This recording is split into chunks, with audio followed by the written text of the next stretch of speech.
ऑक्सीकरण और अपचयन ये दोनों चीज़ें आपको मिलती हैं, लेकिन कंफ्यूजन ये होती है कि इसको किस तरीके से सॉल्व किया जाए।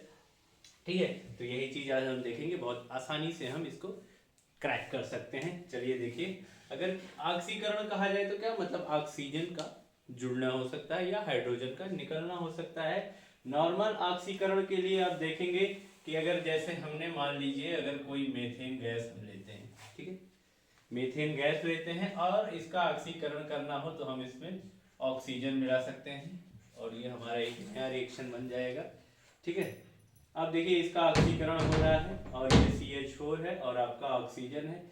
ये दोनों जब मीथेन गैस में ऑक्सीकरण और ऑक्सीजन मिलेगी तो हमारे पास दो नई चीजें मिलती हैं, हमारे पास कार्बन डाइऑक्साइड और जल मिल जाता है इसमें। ठीक है, ये दो नई चीजें हमारे पास मिलती हैं। एक हमारे पास कार्बन डाइऑक्साइड, क्योंकि जब भी आप कोई गैस जलाओगे, ठीक है, तो इन प्रेजेंस ऑफ ऑक्सीजन हमेशा कोई भी गैस ऑक्सीजन की प्रेजेंस में ही जलती है। और आपको कार्बन डाइऑक्साइड मतलब धुआं और आपको वाटर पार्टिकल्स कुछ वेपर्स उसमें जरूर से जरूर मिलेंगे। ठीक है, तो ये हो गया इसका ऑक्सीकरण। अगर आप चाहे तो बैलेंसिंग भी चेक कर सकते हैं। देखिए CH4 है, यहाँ पर आपके पास कार्बन एक है, यहाँ पर दो ऑक्सीजन है, यहाँ पर दो ऑक्सीजन, ये मिलाकर तीन हो गया, मतलब कुछ ना कुछ गड़बड़ी हो रही है बैलेंसिंग में। चलिए यहाँ अगर आप दो रख दीजिए, ठीक है, अब क्या होगा, यहाँ पर भी हमारे पास दो और यह तीन था, हमने यहाँ पर दो रख दिया, ऑक्सीजन बैलेंस हो गया हमारा। चार हाइड्रोजन था और चार हाइड्रोजन हमारे पास यहाँ भी आ गया। एक सिंपल स्टेप था ये आपका ऑक्सीकरण का। ठीक है, दूसरा स्टेप है, जैसे मान लीजिए अगर किसी चीज जो आपके पास है एथिल अल्कोहल, ठीक है, अब इसका आपको करना है ऑक्सीकरण। इसमें क्या कर दीजिए, एक आप यूज कर लीजिए बॉर्न ऑक्सीजन, नवजात ऑक्सीजन, और इसकी क्रिया आप करा दीजिए। एथिल अल्कोहल में एक आपको जोड़ देना है, क्या सीधा सीधा आपको जोड़ देना है एक ऑक्सीजन, और ये आपका जो ऑक्सीजन है ये इसी के साथ जुड़ जाएगा और ऑक्सीकरण होकर क्या बन जाएगा आपका CH3CHO हो जाएगा। ठीक है, एल्डिहाइड बन जाएगा और आपके पास क्या निकलेगा, ठीक है, H2O निकल जाएगा। आपके पास क्या निकल जाएगा, H2O निकल जाएगा। जो ये ऑक्सीजन जुड़ा था वो क्या करेगा, दो वाटर पार्टिकल्स यहां से लेकर निकाल देगा और वाटर पार्टिकल्स बना देगा। ठीक है, ऑक्सीजन आपको यूज करना है और इसके लिए आप एक यहाँ पर कुछ कैटलिस्ट भी यूज कर सकते हैं, जैसे उत्प्रेरक जिसको कहा जाता है। ठीक है, और इसके लिए आपके पास कई उत्प्रेरक होते हैं, ढेर सारे। ठीक है, जैसे उसमें से आपका है एक K2Cr2O7, ठीक है, ये ले सकते हैं, या किसी किसी केस में आप स्लैश करके यहाँ नीचे ही लिख देते हैं KMnO4। इन दोनों में से आप कोई भी ले सकते हैं। ठीक है, तो आपका ये बेहतरीन ऑक्सीकरण माना जाएगा। ठीक है, चलिए देखिए किसी और में भी हम यूज करते हैं। अब इसी चीज को लिया है हमने, एल्डिहाइड लिया है, अब एल्डिहाइड का ही हम ऑक्सीकरण कर देते हैं। हमारे पास है CH3CHO प्लस इसमें एक ऑक्सीजन और हम जोड़ते हैं और फिर से हम यूज कर लेते हैं KMnO4। इन दोनों में से कोई भी आप यूज कर सकते हैं, इजीली ये ऑक्सीडाइज हो जाता है।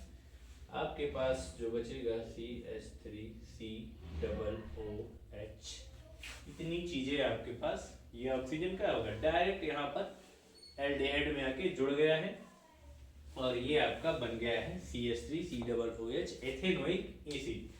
इस तरीके से अच्छा पहचानेंगे कैसे कि कौन सी चीजें ऑक्सीकरण में काम आती हैं। यहाँ कंफ्यूजन होती है कि आपको तीर के ऊपर जो दिया गया है ना कि कब Ka2Cr2O7 लगाना है, KMnO4 लगाना है, Cr3O4 लगाना है, तो जहां भी आपको ऑक्सीजन दिख जाए, ठीक है, देखिए यहाँ भी ऑक्सीजन दिख रहा है, इधर भी ऑक्सीजन दिख रहा है, एक आध और भी आपके मान लीजिए Cr3O4 आ जाए, ठीक है, तो ऐसी जगह अगर आपको ऑक्सीजन दिख रहा है तो समझ जाइए आपको क्या कराना है, ऑक्सीकरण कराना है। और वहां ऑक्सीजन अल्कोहल से बनेगा आपका एल्डिहाइड, एल्डिहाइड से बन जाएगा डायरेक्ट आपका COOH।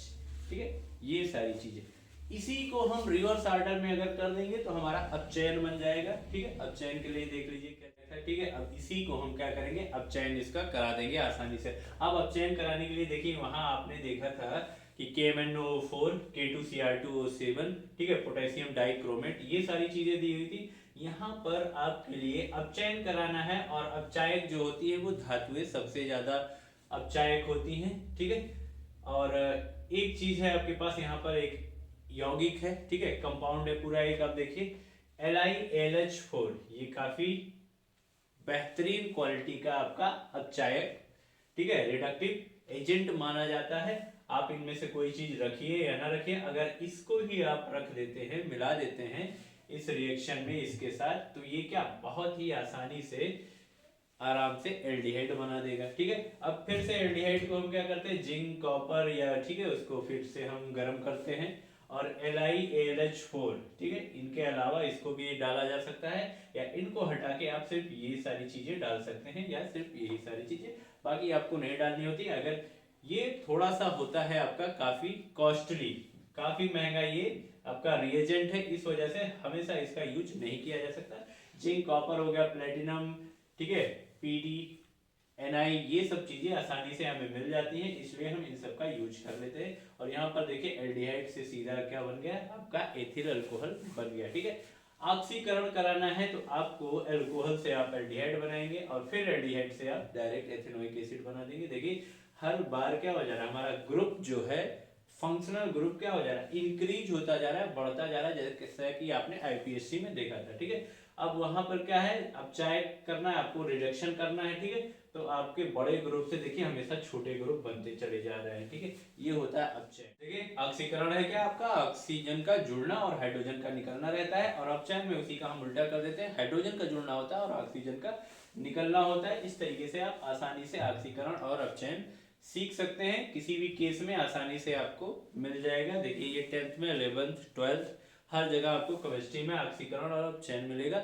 लेकिन सबसे बड़ी कंफ्यूजन यही होती है कि कब हम किसी भी अपक्रिया में ऑक्सीकरण कब कराना है और कब अपचयन कराना है। ठीक है, कुछ चीजें ये हैं, और ये बेसिक आपके जो मेथड हैं, ठीक है, CH3COOS से CH3CHO बनाना, और CH3CHO से फिर से आपको एथिल अल्कोहल बनाना है, ये आपको, ठीक है, 11th 12th में खास तौर पर सारी चीजें आपको याद है कि 10th में भी आपको कई जगह पे मिल जाएगा।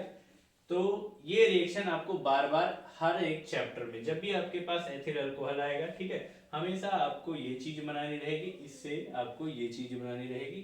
और जब भी आपका अपचयन आएगा किसी भी चैप्टर में, जो आप पढ़ोगे अल्कोहल ग्रुप का, ठीक है, एल्डिहाइड, कीटोन और कार्बोक्सिलिक एसिड, हर जगह आपको सेम रिएक्शन मिलते रहेंगे, और आसानी से आप इसे कर सकते हैं। खासतौर पे बोर्ड एग्जाम के लिए तो आपके लिए बहुत ही ज़्यादा ये परफेक्ट है। ठीक है, आज के लिए इतना ही, मिलते हैं अगले वीडियो में।